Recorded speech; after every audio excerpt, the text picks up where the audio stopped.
Next up, we have a small journey from the Tonelico to Melody of Metapholica soundtrack.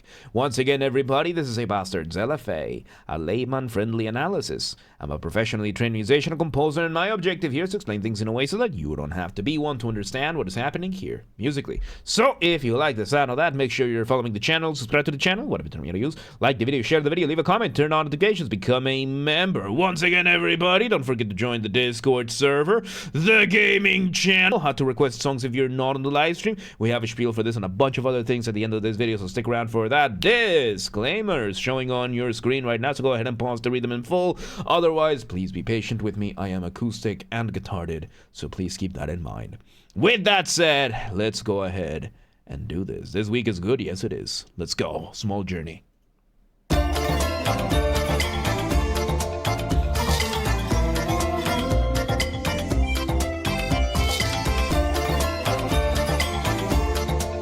Okay, so we start with quite a few chimes over here. It was a bit, it took me by surprise being how loud it was. But we have this. It sounds like we're using a lot of like childish toys, like little chimes. Sounds like we might have a kalimba in this.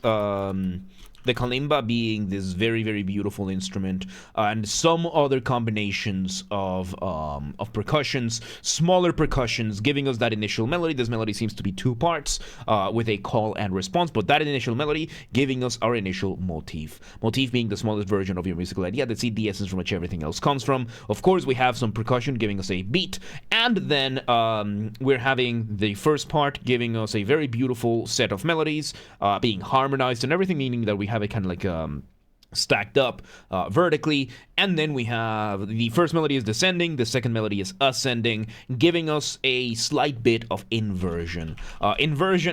World Bat, welcome today, how you doing? Inversion being a way that you can develop your material, right? So inversion is when you take a melodic shape and you flip it upside down, at least when it comes to melody. Inversion is that. So let's say we would have this melody over here. If we were to invert it, very simple. You're basically putting a mirror, playing it upside down. So we're having an inversion, and we are changing the instruments for that one. And of course, this is more of a call and response. Call and response is a musical conversation, as you heard over here. The chimes are doing the call, and then we have the second instrument doing the response. Musical conversation back and forth. Let me go back a couple of seconds so we can hear it again. So that's the call. And there's the response. Accordion as well.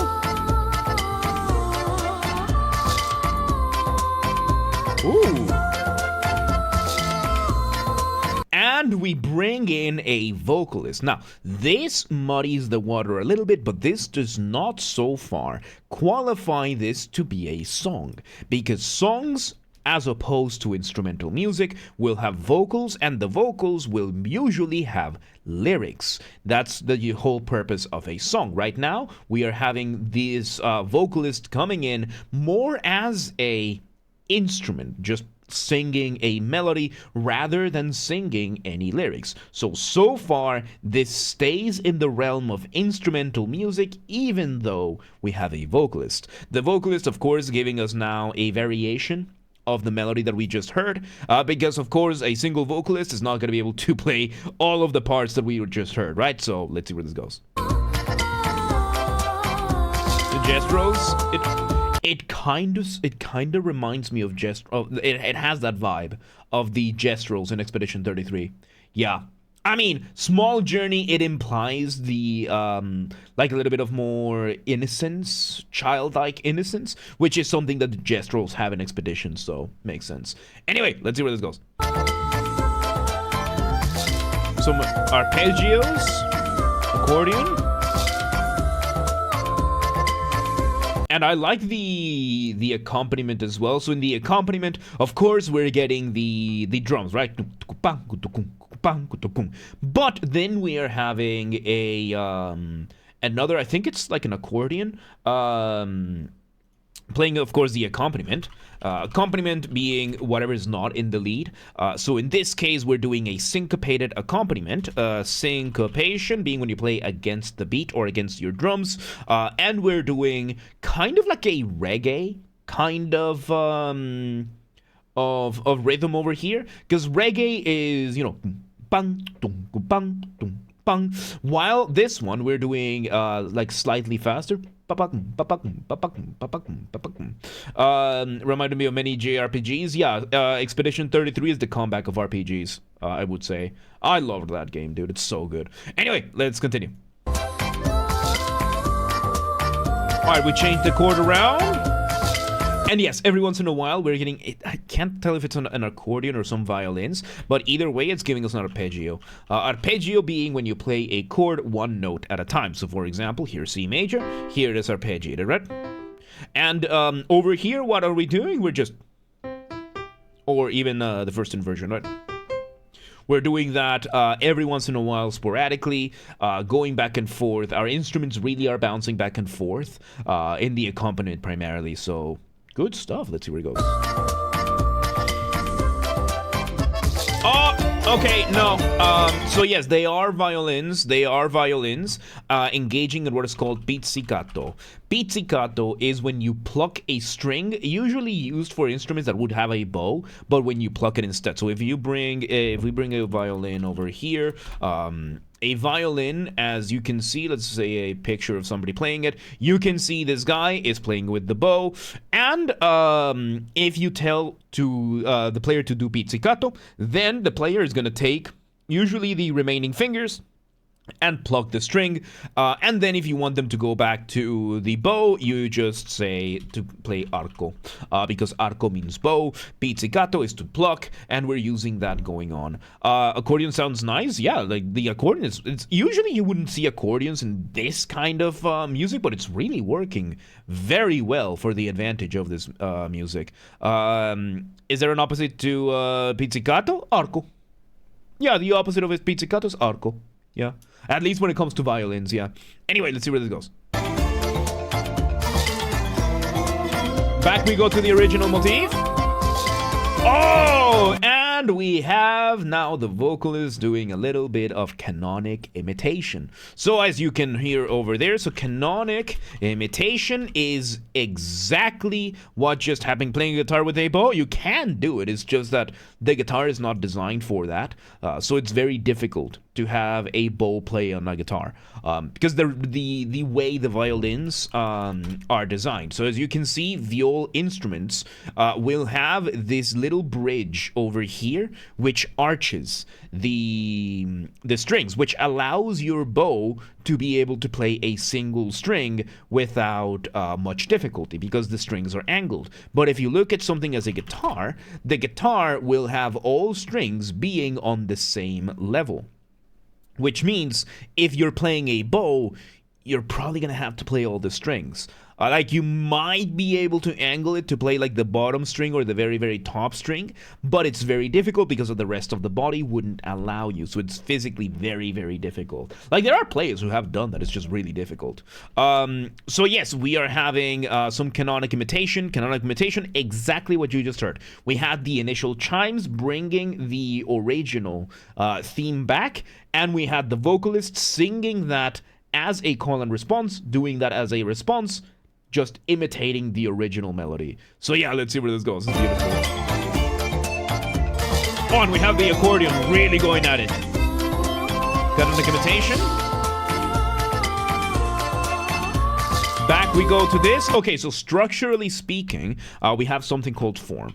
Right, form is the structure of your piece, which is used in instrumental music. You derive it from sections. Sections are used in letters. We categorize them with letters because there's no verse, there's no chorus, there's not really an intro and an outro. So the way this one is playing is we had section A play at first with the introduction of the motif. Then we had section B, where we bring in the vocal. It's a contrast of the material that we've played, but it's using a variation of material. Then we had a prime. Prime, this apostrophe over here means it's a variation. What's the variation over here? We brought the singer to sing the canonic imitation. And now we are in section B. Let's hear a bit more, because I think this is going to be also a variation. Let's see where this goes. Yep, melodies change a little bit. The accordion is a bit more pronounced. B prime. Holding those notes a little bit longer. Nice. Ah, beautiful.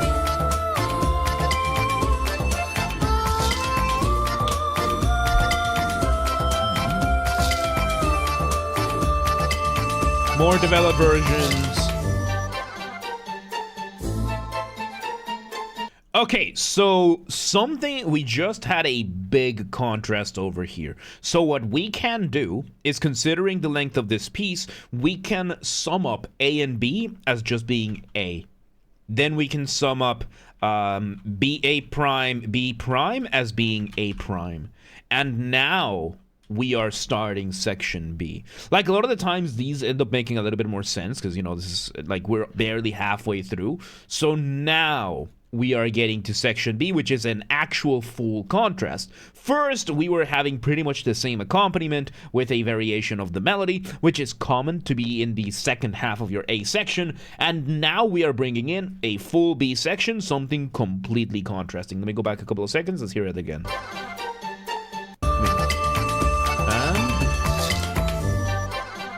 Pizzicato from the basses, flutes as well. New version of the melody using more of the response from what we had at the beginning. So yeah, you can hear this melody is a little bit more staccato in nature. Staccato being an articulation that you can use, a way that you can play your music. Staccato is short bursts of music, right? Pop, pop, pop, pop, pop, pop, pop. That's what we're getting over here. With this, we are using bigger drums now. We have some timpani going in there. Let's see where this goes. Alright, we bring back the other beat, but more with an accordion solo. Still part of B section. Beautiful. Repeating that. And we go to the second half of A. We are back in A double prime. All right. Oh, and we have a doubling happening now. The vocal is being doubled by one of the chimes. Doubling is when you have more than one instrument doing the same thing at the same time. Accordion music is so fun. It can be. It really can be. The accordion is such a cool instrument, such a complex instrument. Like, it's more complex button-wise than the regular piano. It's insane. So yeah, let's see where it goes.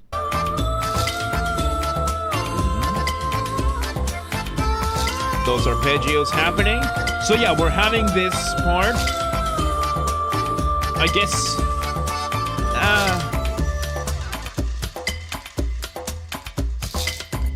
We go to just the instruments. Going down to section C. No. Still A. Still A. A double prime. Wait. Oh, it loops. Okay, it loops. It loops. Okay, so we had a brief moment of just the percussions, and then it loops over here. Of course, it's going to fade out, because in the game, this is just going to loop infinitely until something else happens. Fairly normal for this kind of games. I despise fade outs, but in this case, it makes sense, because otherwise, we would get an infinite loop of the games until, well, something else happens, right? So yeah, there you have it. It loops. So structurally, we end up with A prime, B, A double prime, and that double prime ends with a drum and bass. Not solo, but interlude, and then it loops back to the start. Most of these compositions don't have an end, because they will have because most of these are done for the scoring, and usually in the game you're waiting for something else to happen to interrupt it. So yeah, no, there you go. It was still a beautiful composition, and there you have it. That was a small journey from the Tonelico to Melody of Metafalika soundtrack. These are not supposed to end. Yes, correct. Once again, everybody, this has been a Basterd's LFA, a layman-friendly analysis. I'm a professionally trained musician, a composer, and my objective here has been to explain things in a way so that you don't have to be one to understand what's happened here musically. So, If you're watching this on the YouTube video archive thing, thank you for watching. Make sure you're following the channel, subscribe to the channel, whatever button you're gonna use. Like the video, share the video, leave a comment, turn on notifications, become a member. Once again, everybody, don't forget to join the Discord server. That's where everything gets announced first, whether it is the streams going live, the videos going up in the channels, announcements, projects, whatever it is, updates, it all gets announced there first. Of course, that's where we also have the community, where we hang out, we post memes, steal memes from other people's servers, claiming them as our own, and of course is where I host the Vintage Story server. It's kind of like Minecraft, but more focused on the survival aspect of it. It's a bit more detailed in that sense. I like it. I love it. That's why I'm hosting it. So join the Discord today, linked in the description, and join the community. Also share these videos with your friends, with your families, with your family's friends, with your friends' families. Those are two very distinct concepts, by the way. With your online and offline communities, go share these videos with everybody that you know. Also use the hype function on YouTube. We have a group on the Discord that coordinates for that. So linked in the description. Go. It's another reason to join. So go join.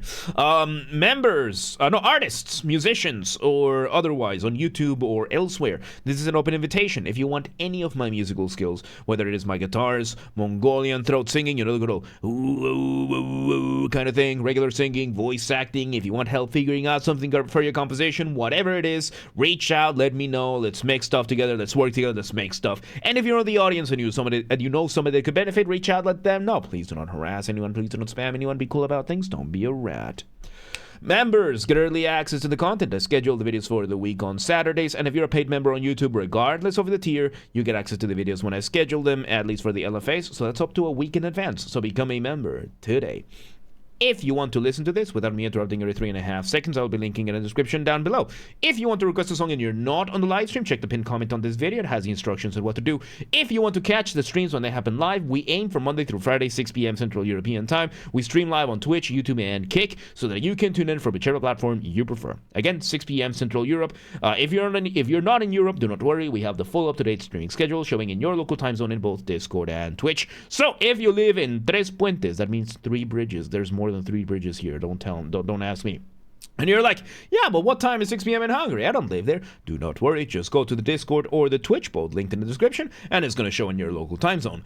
And follow the gaming channel. I have a gaming channel because, of course, I have a gaming channel. I'm on YouTube. What else could I possibly have? Games are Basterd. That's where I put the gaming after show recordings when they happen, recorded live during the main channel's after show, and then the recordings go there, linked in the description, or just search on YouTube, same username as James R. Basterd. Just swap the J for a G, and you got it. And, yeah.